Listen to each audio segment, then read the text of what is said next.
और आज की जो हमारी गेस्ट हैं वो हैं चंदा ठाकुर।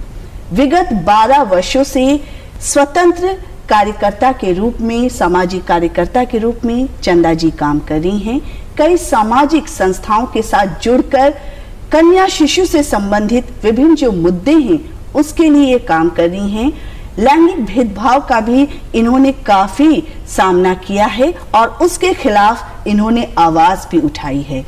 इनके बारे में एक बहुत ही इंटरेस्टिंग बात है कि इन्हें एक दिन के लिए अमेरिकन एम्बेसडर भी बनाया गया। उनके इस सफर के बारे में उन्हीं से जानेंगे कार्यक्रम के दौरान। साथ ही साथ कन्या शिशु से संबंधित जो भी समस्याएं हैं इस दिशा में चंदा जी लगातार काम कर रही हैं। तो चंदा ठाकुर जी, कार्यक्रम खुला आकाश के इस मंच पर आपका बहुत बहुत स्वागत है, अभिनंदन है। Thank you Soma ma'am. बहुत ही इस खूबसूरत परिचय के लिए मैं आभारी हूँ और पूरा खुला आकाश टीम और दूरदर्शन का मैं तहे दिल से शुक्रगुजार हूँ कि उन्होंने मुझे इस मंच पे जगह दिया। और जैसा आपने बताया, मैं अपने लिए कुछ पंक्तियाँ पहले कहना चाहूँगी कि पहले की चंदा और अब की चंदा में थोड़ा सा फर्क हुआ है।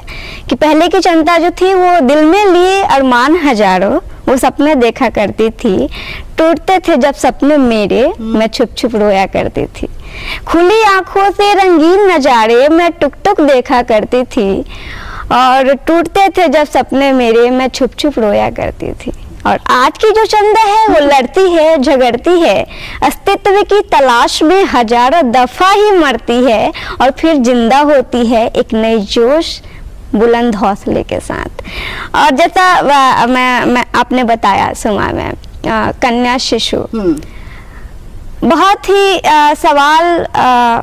सवाल नहीं कहूँगी मैं। कन्या शिशु की अगर बात करें तो मैं अपने निजी अनुभव साझा करना चाहूँगी। जैसे मेरा जन्म हुआ था, मेरे से हम 3 बहन हैं। मेरी एक दीदी है, उसकी शादी हो चुकी है और एक छोटा भाई है। दीदी हमारी जो थी वो पहला बच्चा था, तो किसी को कोई ज़्यादा दुख नहीं हुआ।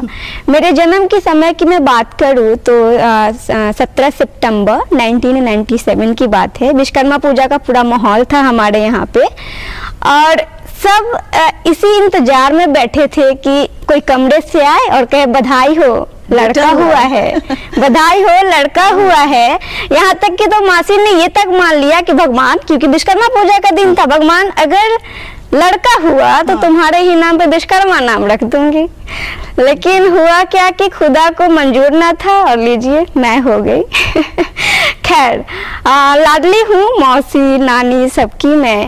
और कहीं ना कहीं सवाल ये आता है कि कन्या शिशु का जन्म होते ही समस्याओं से कितने सारी समस्याएं, कितने सारे विषयों पर जो है उनके माता पिता सोचने लगते हैं। और उनमें से एक है उनकी शादी के बारे में सोचना।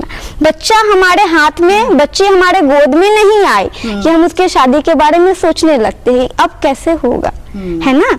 एक है तो चलो भैया मैनेज भी हमने कर लिया, लेकिन जब 3 बेटियां हैं, 4 बेटियां हैं तो बहुत ही माता पिता के लिए वो बहुत ही दिक्कत वाली बात हो जाती है कि अब शादी कैसे होगा।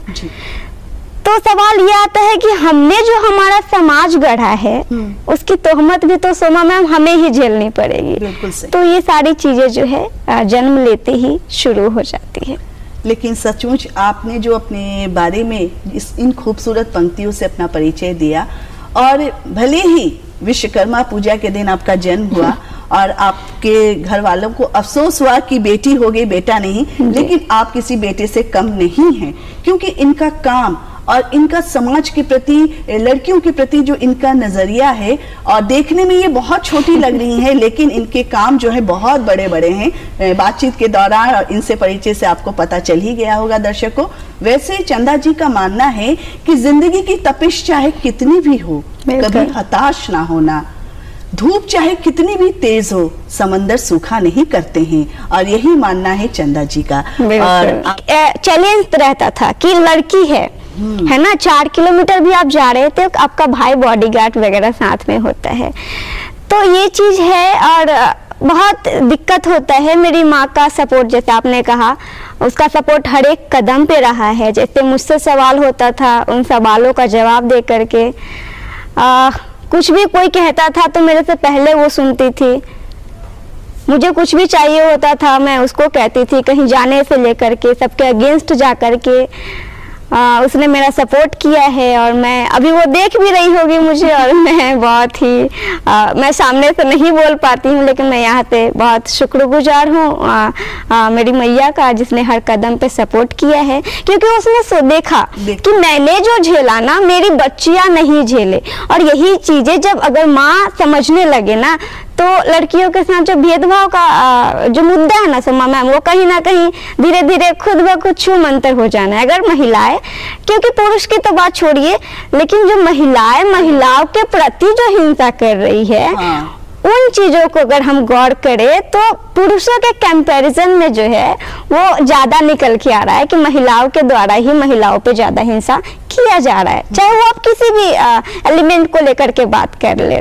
तो जी ऐसा कुछ यहाँ से मैं आती हूँ। मैं कुछ पंक्तियाँ कहना चाहूंगी कि मैं आती हूँ उस जगह से जहाँ दुपट्टा जो गिर जाए कांधे से तेरे तो बवाल और बेहद बवाल हो जाए। ना जाने इसी कड़ी में कितनी दफा तेरे चरित्र पर सवाल हो जाए। जो सर उठाकर हक मांगा तूने, मुफट बदतमीज बेहया का खिताब मिल जाए। जो लांग दिया दहलीज अपने, फिर माशाअल्लाह कमाल और बेहद कमाल हो जाए। चलते चलते चाहूंगी कि आप हमारे दर्शकों को कुछ संदेश जरूर दीजिए।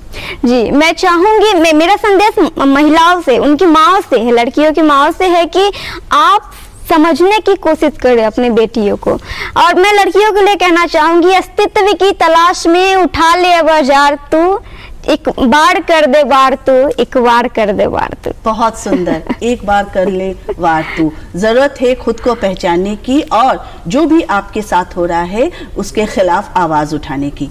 चंदा जी, आप हमारे खुला आकाश के इस मंच पर आए, हमारे दर्शकों से, हमारी महिलाओं से, हमारी बच्चियों से इतनी अच्छी अच्छी बातें कही।